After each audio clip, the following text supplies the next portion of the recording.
Later that same year, as the amusement park security guard was vigilantly watching the park, totally not sleeping, he was startled by one of the monitors in his office, which was emitting the music that the carousel would play when it was on. But before he was able to get a good look at the screen, it immediately switched to static.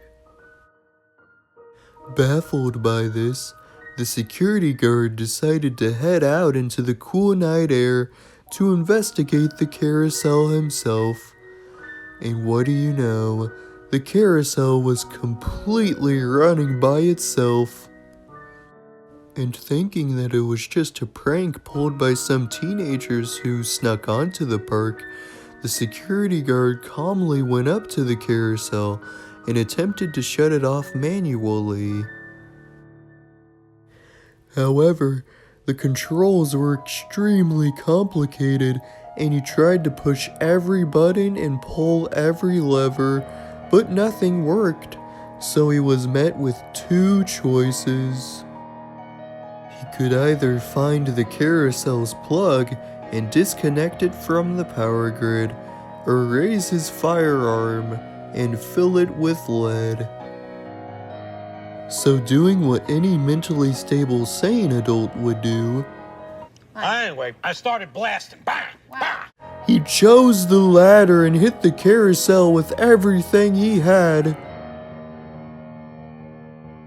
Remembering everything he learned from the academy, the security guard was able to make out and hit all of the carousel's vital spots, one of them being its power source, hence hitting two stones with one bird and shutting down the carousel for good.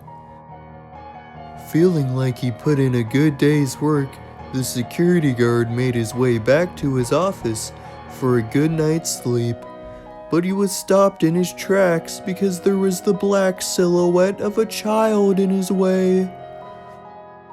Intimidated by the child's blackness, the security guard instinctively raised his gun and shot multiple rounds at it. This shockingly had no effect on the child whatsoever, so the security guard was forced to run away and hide so he could call the actual authorities.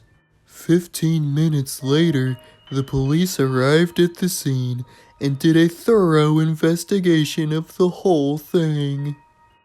And instead of finding any evidence that pointed to ghosts, or even a break-in for that matter, all the police officers found were loads of damaged company property, as well as an injured janitor, which were both full of bullet holes.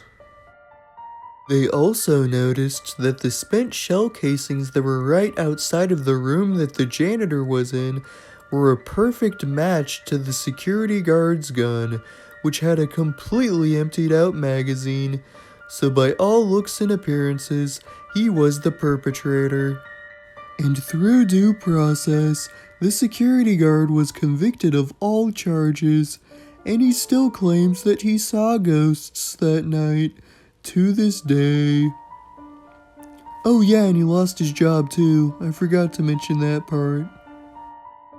A week later, the carousel was fixed, and it functioned just fine, all the way up until September 13th of 2019, which will forever be known as the worst day in the park.